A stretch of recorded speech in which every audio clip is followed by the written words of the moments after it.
I was wandering in the street and some of the boys saw me and gradually they came to me.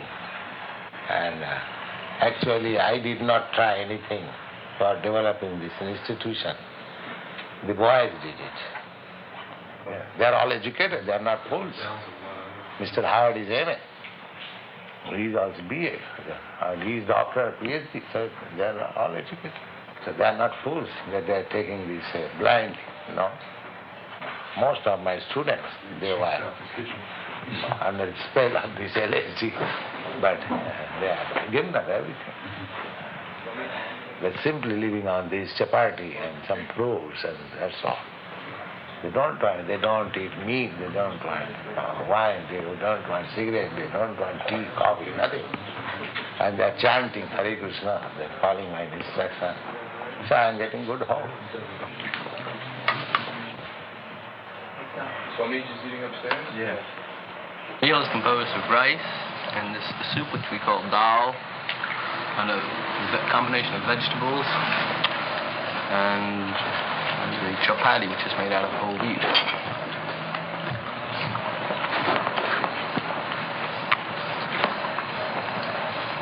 You see, it's all vegetable and grain. Sometimes some fruit. There's fruit in the dal. No meat. No animal product, just egg.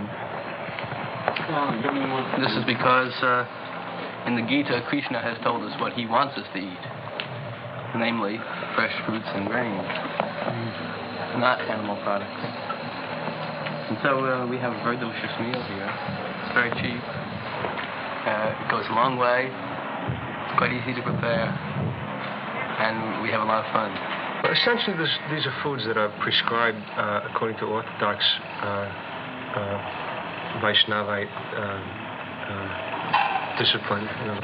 So these foods are prescribed, but we don't necessarily prescribe them for everybody. The main thing is no meat, fish, and eggs.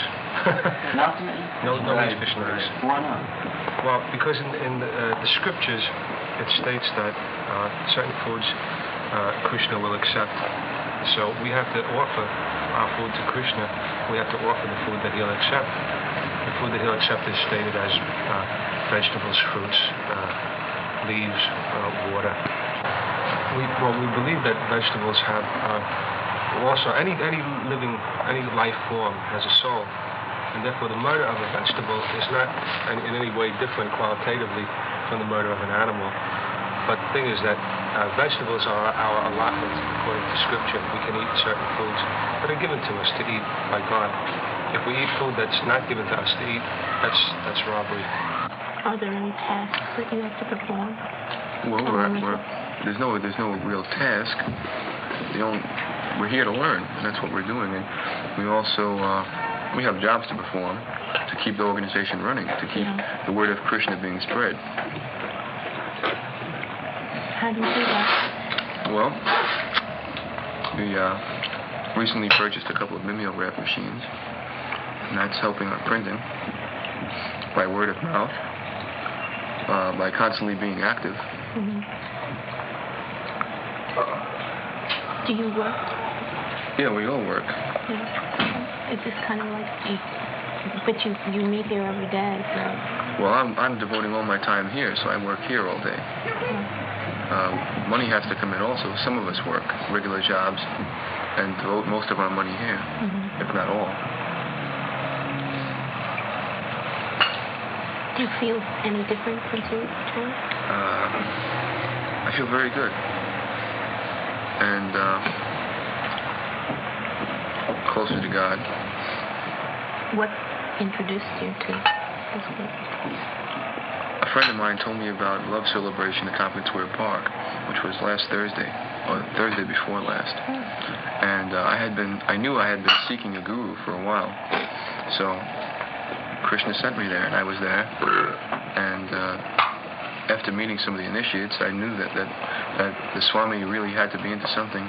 So I came the very next morning, and I've been here since then. I came here in America in September 1965.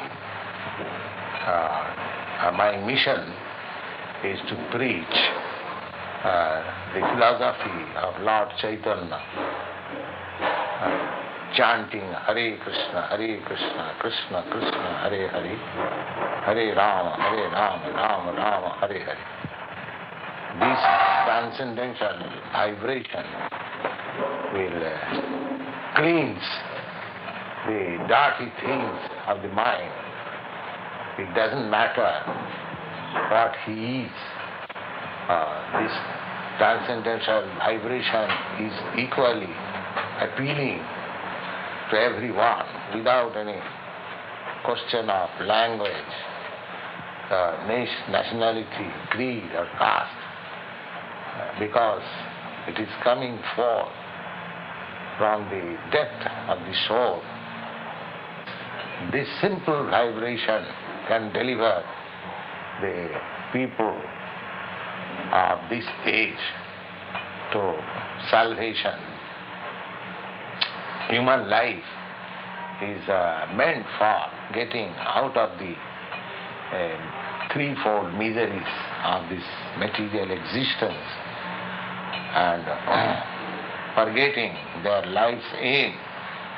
They have become too much materialistic, and the result is that actually they haven't got that peace and of mind or peace of the world which they are anchoring.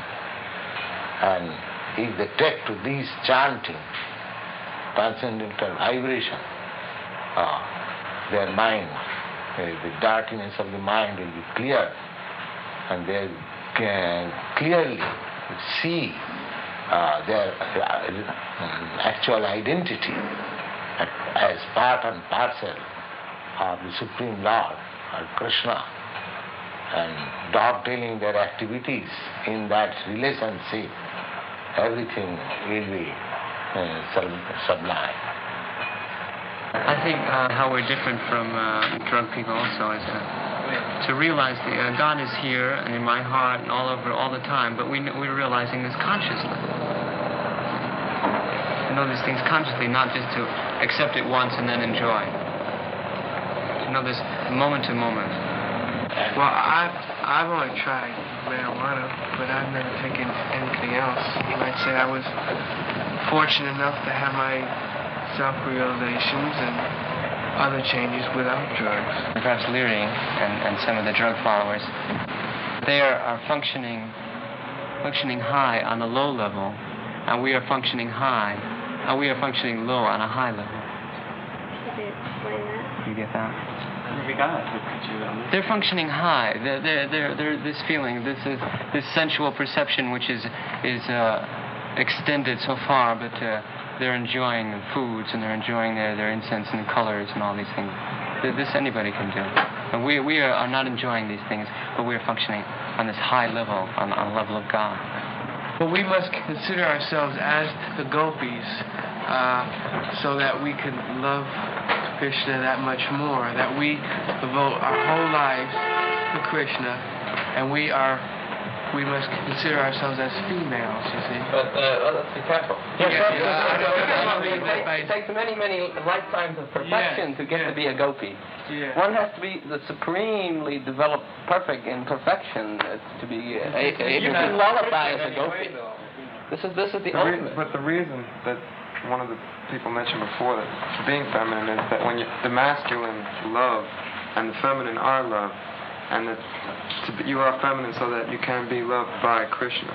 Well, does this have anything to do with being celibate, or This has to do with sexual, or that the Supreme Being, of course, is male because he is Purusha, as they say in Sanskrit. That is, he is the origin, he is the creator. He is the seed, he plants the seed in the material universe of which we are the result. Therefore, we are the feminine. this is not Whole material creation. Well, are He you is the celibate? Supreme Father. That has nothing to do with it. Yeah. I may be, I may not be. This has nothing to do with it.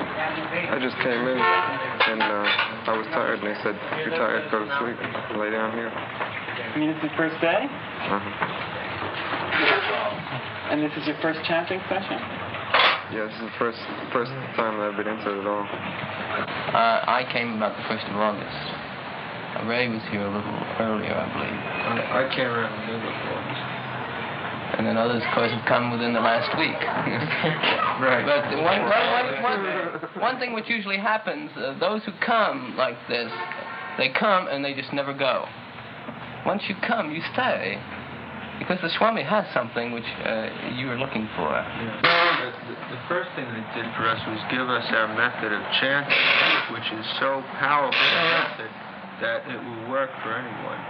In other words, you don't need to be the one person in a million who can really be successful in meditation yoga, where you have to spend years at that discipline without getting any place and then finally achieve it. Our method is so powerful that it will work for anyone in 2 days.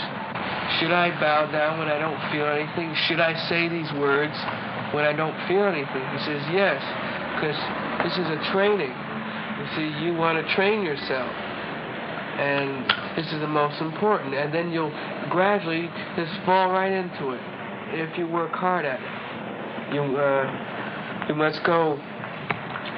You must practice, and this is the main thing. And then you'll become entrapped in it. So how about now? Do you feel silly?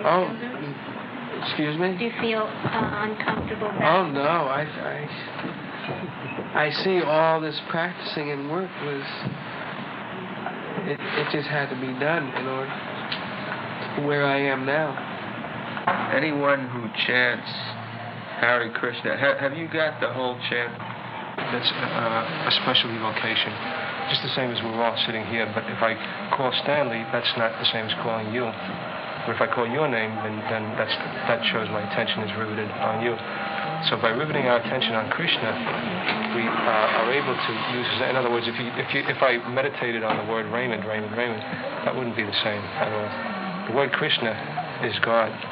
The word Raymond, at least to mine how I say the word Raymond, is not. Well, you have to concentrate on the words. You have to be sincere with the words. You have to surrender yourself to these words. And through this takes practice. It's not done in one session. This takes time. It took me maybe 4 sessions before I began to even chant. You see? What happens when you do chant, when you're in it? Well, that's hard to explain. I guess each person has a different reaction, but you just seem to open up. It seems as something flies out of you. It's like a door opens. It slowly opens, so finally it's open, and then you walk into the unknown. But the unknown is beautiful. This unknown. Well, you have every muscle of your body engaged in the exercise. You're singing, you're dancing. Your mind is fully engaged in thinking about God. And what more can there be? This is the full aim of any kind of yoga. It's to concentrate the energy to a point. And in this kirtan, your energy is concentrated on one point, God. Hare Krishna, Krishna Krishna, Hare Hare, Hare Rama, Rama Rama, Hare Hare. What more could you want?